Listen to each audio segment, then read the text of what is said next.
There is a submarine on the drawing board right now inside a shipyard on the James River in Newport News, Virginia, that does not have a name. It does not have a hull number the public has ever seen. There are no photographs of it, no christening ceremony, no admiral cutting a ribbon in front of a crowd. And yet, in the first week of August 2026, the United States Navy quietly confirmed that this submarine is real, that it is coming, and that its entire purpose is to operate in somewhere almost nobody thinks about, the floor of the ocean. Before we go further, it's worth being honest about something. The idea that the Navy unveiled this submarine, in the dramatic sense that word usually implies, isn't quite accurate. Nobody has seen it. Nobody has been shown a rendering of it. What actually happened is narrower, and in some ways more interesting, than a big reveal. A defense outlet called the War Zone asked the Navy directly whether a submarine long rumored to exist for seabed warfare was actually being built. And for the first time, the Navy said yes. That confirmation is the real story here. Not a dramatic unveiling, but a quiet admission that one of the most secretive missions in American military history is about to get a new purpose-built vessel. To understand why that matters, you have to understand what this submarine is replacing, why the ocean floor has suddenly become a battlefield that governments are worried about, and why Newport News, Virginia, and a sister shipyard, nearly 500 miles north in Groton, Connecticut, are now racing to build submarines faster than they ever have before. Let's start with what the Navy actually confirmed. According to the War Zone, a Navy spokesperson stated directly that a later Block 5 Virginia-class submarine will not receive the Virginia Payload Module, the 4-tube missile section that has become standard on newer boats in the class. Instead, that submarine will be built around a different mission entirely, Subsea and Seabed Warfare, or SSW. Defense outlet 1945, which has also reported on the program, describes it as a modified Virginia-class Subsea and Seabed Warfare submarine, or MOD-VA-SW for short. The Navy has confirmed the mission set. It has not confirmed which physical hull will become that submarine, and it has offered almost nothing about what the boat will actually look like once it's finished. This announcement didn't come out of nowhere. It came attached to a bigger piece of news. On August 3, 2026, the Navy announced it was reclassifying future Virginia-class attack submarines equipped with the Virginia Payload Module as guided missile submarines, designated SSGNs, a category that reflects their expanded strike capacity. According to Navy Times, that reclassification covers 10 Block 5 boats and 9 Block 6 boats, for a combined total of 19 SSGNs planned across both blocks. But when defense analysts at the War Zone did the math, the numbers didn't quite add up. 11 Block 5 boats plus 9 Block 6 boats equals 20 submarines, not 19 SSGNs. That leftover, unaccounted for submarine is the one now confirmed to be the seabed warfare boat, the outlier that doesn't fit into the missile submarine category because its job was never going to be launching missiles at all. That single administrative discrepancy, one submarine that didn't fit the spreadsheet, is what led directly to the Navy admitting this program exists in the form we now understand it. It helps to understand how the Virginia-class program got to this point in the first place, because the seabed warfare boat is really the latest twist in a submarine class that has been evolving for more than 2 decades. According to General Dynamics Electric Boat's own program description, the Virginia class was designed after the Cold War specifically to replace the aging Los Angeles class fleet. And Electric Boat and Newport News Shipbuilding have delivered 22 of these boats since construction began in 2004, sharing the work under a teaming agreement that has kept both yards continuously busy. The class has been built and authorized in a series of blocks, each one adding new capability. Block V, the block relevant to this story, introduced the Virginia Payload Module, starting with the Submarine PCU Arizona, adding 4 large-diameter payload tubes and a new hull section built into the middle of the boat, expanding what the submarine can carry well beyond its original torpedo tubes. Block 6, the newest increment, builds on that with what General Dynamics and Navy officials describe as improvements to stealth, sonar arrays, and propulsors, along with what one report specifically called seabed warfare tools, suggesting that even the mainstream Block 6 attack submarines are being built with at least some seabed capability in mind, separate from the dedicated MOD-VA SSW boat. Standard Virginia-class boats are already formidable multi-mission platforms. According to program specifications, they're equipped with Mark 48 advanced capability torpedoes, Tomahawk land attack missiles, Mark 60 captor mines, advanced mobile mines, and their own unmanned underwater vehicles. And the Navy describes their missions as ranging from anti-submarine and anti-surface warfare to intelligence, surveillance, and reconnaissance, plus direct support for special operations forces. That breadth is part of why the seabed warfare variant is such a departure. Instead of trying to do everything, the MOD-VA SSW boat is being built to do one very specific job extremely well, the same way Jimmy Carter was stretched and modified decades ago to serve one narrow purpose rather than function as a general-purpose attack submarine. So what is a seabed warfare submarine actually built to do? To answer that, you need to go back roughly 60 years, to a mission the U.S. Navy has never talked about openly and still barely discusses. During the Cold War, the United States developed the ability to send submarines down to physically rest on the ocean floor and tap into undersea communications cables. The most famous of these operations was called Ivy Bells, and it involved a submarine called USS Halibut.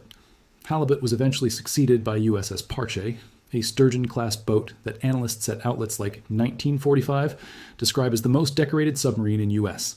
Navy history, precisely because of the classified work it carried out on the seafloor for decades. Parche was retired, and its mission was handed to a very unusual submarine that is still in service today, USS Jimmy Carter, hull number SSN-23. Jimmy Carter is technically a Seawolf-class attack submarine, but it isn't really like the other two boats in that class.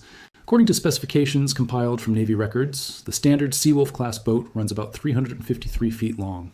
Jimmy Carter is nearly 453 feet long, stretched by more than 100 feet to accommodate something called the multi-mission platform, a specialized hull section that acts as a floodable bay. That bay allows the submarine to launch and recover Navy SEALs, unmanned underwater vehicles, and remotely operated vehicles, all without having to surface.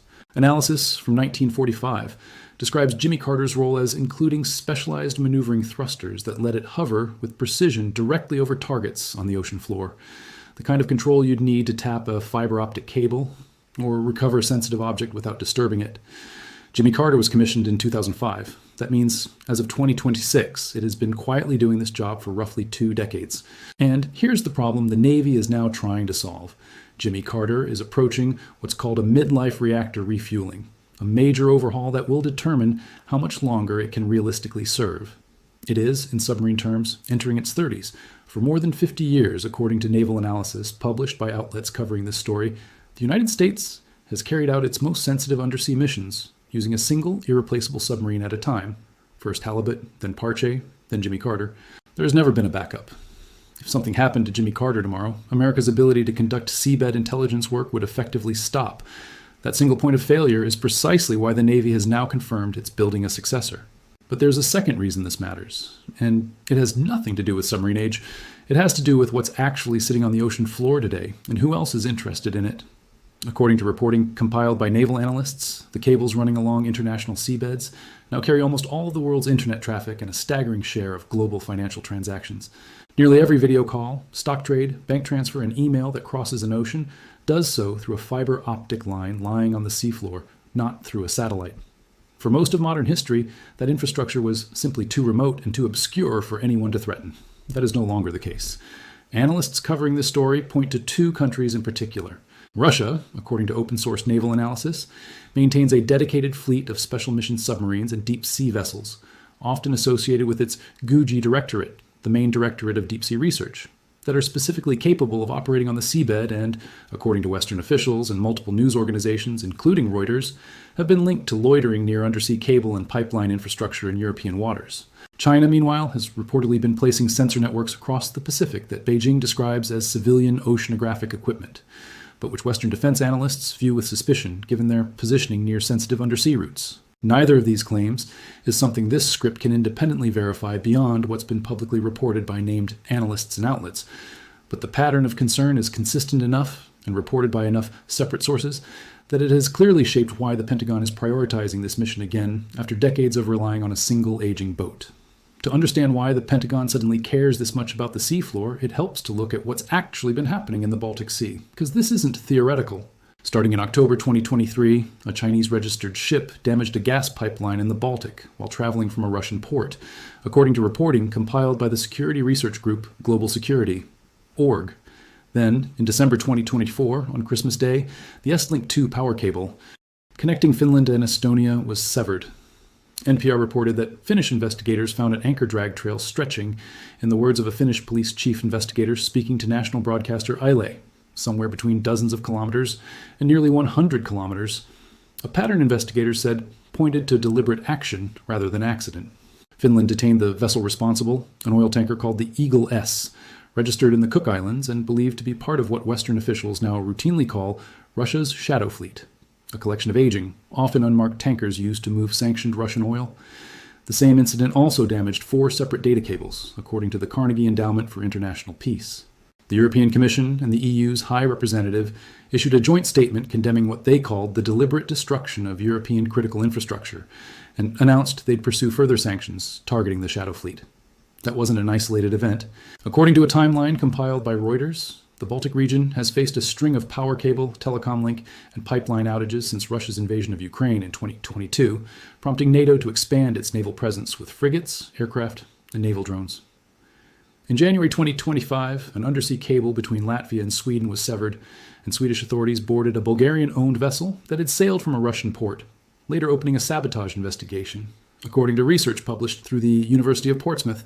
That same month, a separate case involving a sanctioned Shadow Fleet tanker known as the Jaguar escalated further when, according to the security research site Global Security, org, the vessel refused to comply with Estonian demands in Estonia's exclusive economic zone, and a Russian military jet reportedly violated Estonian airspace in what looked like a show of support for the tanker. By May 2025, Polish Prime Minister Donald Tusk was publicly stating that a Shadow Fleet vessel had performed what he called suspicious maneuvers near a power cable connecting Poland and Sweden, according to reporting from Euronews. NATO's response has been to stand up a dedicated task force. The Atlantic Council reported that a group called CTF Baltic, a German-led task force operating on behalf of NATO's Maritime Command, has focused specifically on Shadow Fleet movements and threats to undersea infrastructure since its creation, with member navies monitoring shipping lanes and previously flagged vessels around the clock. A Danish naval officer involved in the effort told the Atlantic Council that the Baltic Sea may seem like a small ocean, but it's a significant body of water to patrol. Russia, for its part, has consistently denied involvement in these incidents. The Kremlin, responding to the Eagle S seizure, said through spokespeople that it was of little concern to Moscow, according to NPR's reporting. None of these Baltic Sea incidents directly involves the new American seabed warfare submarine, and it's important not to overstate the connection. But they explain, in very concrete terms, why the U.S. Navy would suddenly prioritize a dedicated seabed-capable boat, after decades of relying on a single aging submarine. If a handful of aging oil tankers dragging anchors can seriously disrupt cable and power connections between NATO members and European waters, then a state actor with a dedicated, purpose-built seabed warfare capability represents a categorically bigger risk, one that stretches beyond Europe and into the Pacific, where similar concerns are being raised about Chinese activity near undersea infrastructure. It's worth pausing here and being direct about what is solid and what is more speculative. The submarine's existence, its designation as a subsea and seabed warfare platform, and its connection to the Block V program, that's confirmed on the record, by a Navy spokesperson speaking to the war zone. The idea that it will enter service somewhere between 2028 and 2034 is an estimate from defense analysts, not an official Navy timeline. Which specific hull becomes the SSW boat is undisclosed. What weapons or sensors it will carry beyond its general mission set has not been detailed publicly. And the broader claims about Russian and Chinese seabed activity, while widely reported, rely on Western government and analyst assessments that Moscow and Beijing dispute or simply don't comment on. None of that makes the story less real. It just means the picture is built from confirmed pieces and reasonable inference, not a single dramatic leak. Now, to understand where this new submarine fits, it helps to understand the broader submarine building effort happening right now, because the seabed warfare boat isn't being built in isolation. It's part of the largest wave of submarine construction the U.S. Navy has undertaken in decades. According to Breaking Defense, the Navy in July 2026 awarded a combined $76 billion in contracts, covering both submarine classes currently coming off the line. Of that total, 42s. $1 billion went to General Dynamics Electric Boat and Huntington Ingalls Newport News Shipbuilding jointly for 9 Block 6 Virginia-class submarines, along with material for a 10th, a separate $29. $5 billion went toward 5 Columbia-class ballistic missile submarines, the boats that will eventually replace the aging Ohio-class fleet as the sea-based leg of America's nuclear deterrent. Newport News Shipbuilding's president, Carrie Wilkinson, said in a statement reported by Breaking Defense that the company is committed to building the nuclear-powered submarines that protect our nation, and described the contracts as an opportunity for the American shipbuilding industrial base to demonstrate that commitment in a meaningful way. Mark Reha, president of General Dynamics Electric Boat, added in the same reporting that the contract modifications give Electric Boat and its suppliers what he called demand certainty, which the company says it needs to keep investing in capacity and hiring workers to deliver the submarines on schedule. That phrase, Demand certainty is doing a lot of work because the honest truth, reported openly by outlets like 1945, is that the submarine industrial base in the United States has been struggling to keep pace with demand for years. One recent analysis carried the blunt headline that the Navy is designing its next attack submarine around drones and seabed missions, but cannot build the ones it has fast enough. Newport News and Groton currently alternate construction of Virginia-class boats to maintain continuous production, and together, the two yards have delivered 22 Virginia-class submarines since 2004, according to General Dynamics Electric Boat's own program description. That's steady progress, but it's not fast progress, especially when you add in the demands of the Columbia-class program, which the Navy has repeatedly described as its single top acquisition priority. To put the current fleet size in perspective, Navy Times reported that there are currently 26 active Virginia-class submarines in service, with 23 more planned for construction across the remaining blocks. That's a program already running at a scale most people never hear about, and the Navy is now layering a specialized, one-off seabed warfare variant on top of it. And now there's a third pressure on the same two shipyards. The AUKUS submarine sharing agreement between Australia, the United Kingdom, and the United States, under which some Virginia-class boats are expected to eventually be sold to Australia to give Canberra its own nuclear-powered attack submarine capability. Every hull that goes to Australia under that agreement is a hull that isn't available for the U. Navy's own fleet and the war zones reporting on the SSGN reclassification specifically flagged this as adding even more pressure on a production system that was already straining to meet existing Navy demand. That only sharpens the question defense analysts have been asking openly. Can Newport News and Groton really deliver everything on the schedule the Navy wants, including a brand new specialized seabed warfare boat on top of standard attack submarines, the AUKUS commitment, and the nuclear deterrent fleet all at the same time, with the same finite pool of nuclear-qualified welders, engineers, and shipyard workers? Vice Admiral leadership within the submarine force has framed the broader Block 6 reclassification in blunt terms. According to Navy Times, a Navy Vice Admiral said that the submarine force is defined by our ability to operate undetected and strike without warning, a description that applies to the Block 6 SSGN specifically, but captures the underlying logic of the entire program. Submarines remain one of the few military assets that can operate with real deniability, whether that means launching missiles undetected or, in the case of the new seabed warfare boat, quietly inspecting or interfering with infrastructure thousands of feet underwater, without anyone ever knowing a submarine was there at all. To put some numbers on the broader Columbia-class effort, since its relevant background, even though it's a separate program from the seabed warfare story, according to the Naval Submarine League, the Columbia-class program is valued at roughly $348 billion across its full run, and is reportedly around 60% complete as of mid-2026, with delivery of the first boat expected in 2028 or later, depending on the source. 12 Columbia-class submarines are planned to replace 14 aging Ohio-class boats, which the Navy says is possible because of a new electric drive propulsion system and an X-shaped stern configuration that developers describe as making Columbia the quietest submarine ever built. Analysis published by 1945 describes the Columbia class as being specifically built to fight a nuclear World War III, designed to lurk silently in remote stretches of ocean for up to 60 years of continuous American nuclear deterrence, with 16 Trident II D5 missiles on board, ready to deliver what the Navy calls a second strike retaliation if the United States were ever hit first.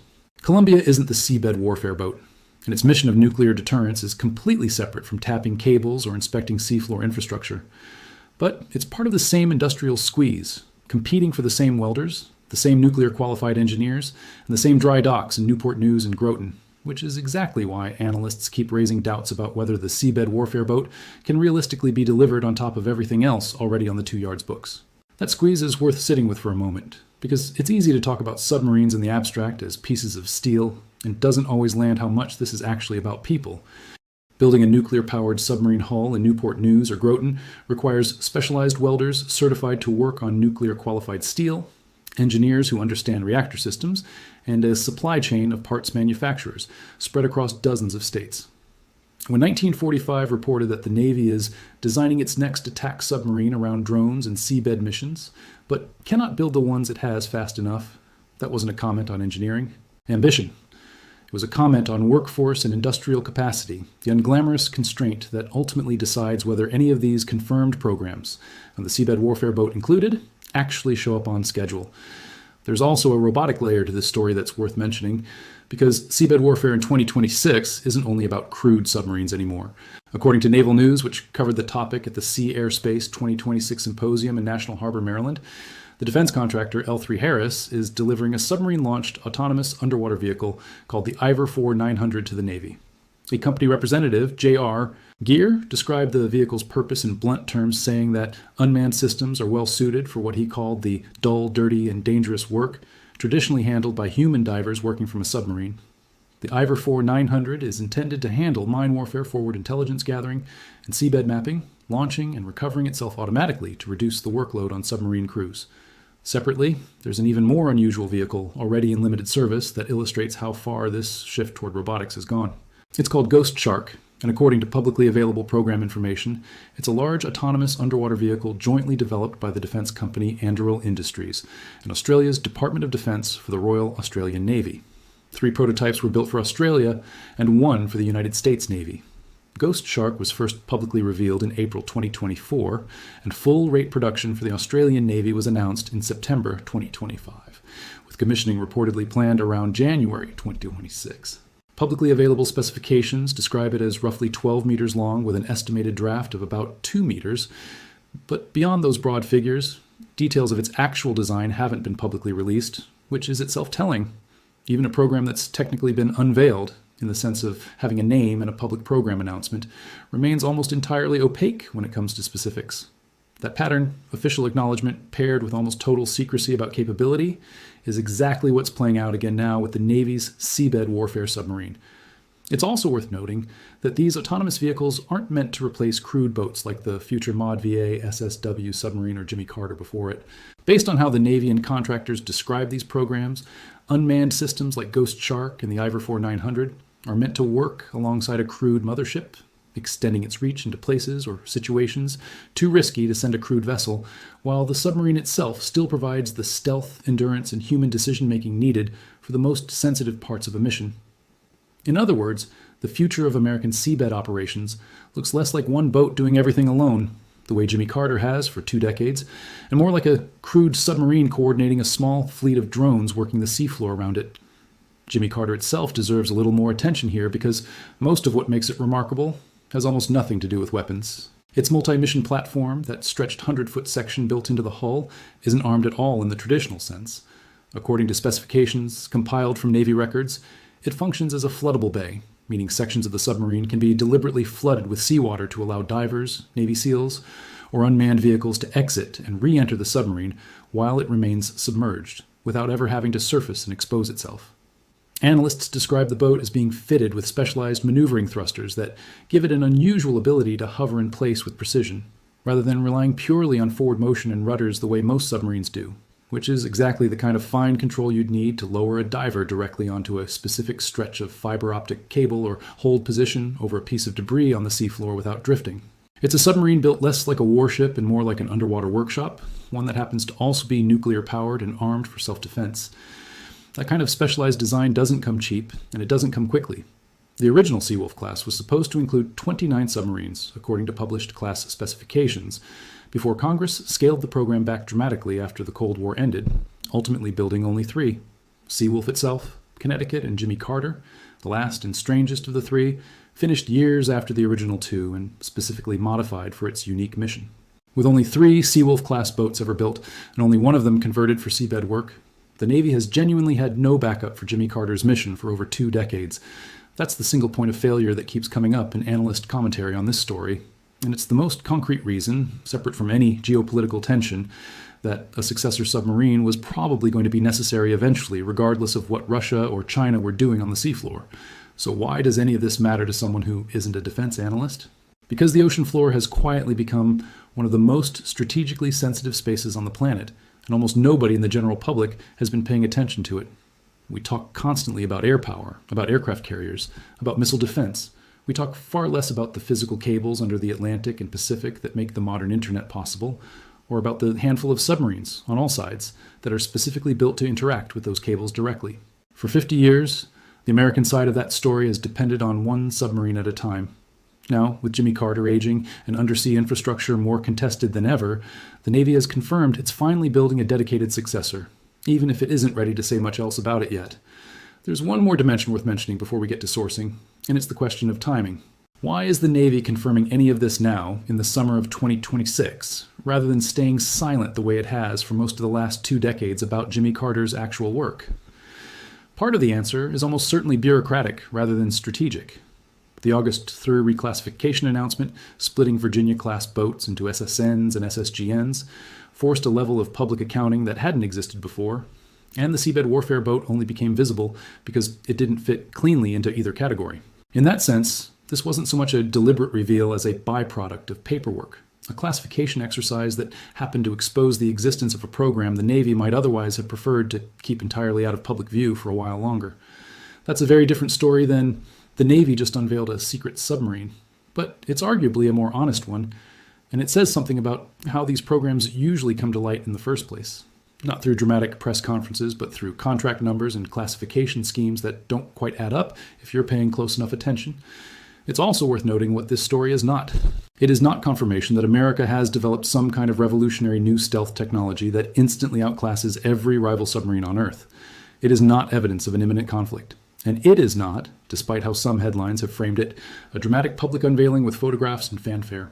What it is, based on what's actually been confirmed, is a quiet but real acknowledgement that a decades-old, single point-of-failure mission is finally getting reinforcements, built at shipyards in Newport News, Virginia, and Groton, Connecticut, inside an industrial base that is already stretched thin, trying to deliver Virginia-class attack boats, Columbia-class deterrent submarines, and now this specialized seabed warfare hull all at the same time.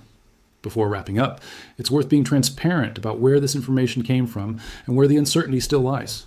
The core confirmation that a Block V Virginia-class submarine will be built as a dedicated subsea and seabed warfare platform without a Virginia payload module comes directly from a Navy spokesperson's on-the-record statement to the war zone, corroborated by reporting from 1945. The broader reclassification of Virginia-class SSGNs and the contract figures around Block 6 and Columbia-class construction come from Navy Times and Breaking Defense, both citing the Navy's own August 2026 announcements and contract awards. Background on USS Jimmy Carter, its multi-mission platform, and its predecessors, USS Halibut and USS Parche, comes from published Navy specifications and analysis from 1945. The autonomous vehicle programs, Ivor 900 and Ghost Shark, are drawn from naval news reporting and publicly available program summaries. What remains genuinely unverified or contested? The specific hull number that will become the seabed warfare boat has not been disclosed by the Navy. The 2028 to 2034 entry into service window is an analyst estimate, not an official Navy timeline, so treat it as informed speculation rather than confirmed fact. And the specific claims about Russian and Chinese activity near undersea cables rely on Western government and analyst assessments reported by outlets like Reuters, which neither Moscow nor Beijing has substantively confirmed on the record. Those governments have generally either denied or simply not addressed these allegations when asked. That gap between what's alleged and what's officially acknowledged on all sides is worth keeping in mind rather than treating every claim in this space as settled. So here's where that leaves us. A real submarine with a real mission, confirmed by a real Navy statement, is being built right now, and almost nothing about its final form has been made public. It's not the sudden world-changing reveal the title of this video might suggest, but it might genuinely be more consequential than a flashy unveiling, precisely because it's happening quietly inside 2 shipyards that are already stretched thin to reinforce a mission that has depended on a single aging submarine for over 20 years. What do you think the bigger story actually is here? Is it the submarine itself, the fact that America's seabed warfare capability has rested on just one boat for 2 decades, or the broader question of whether Newport News and Groton can actually build everything the Navy is now asking for, all at once? Let me know what stands out to you. That's where things stand for now. Thanks for watching.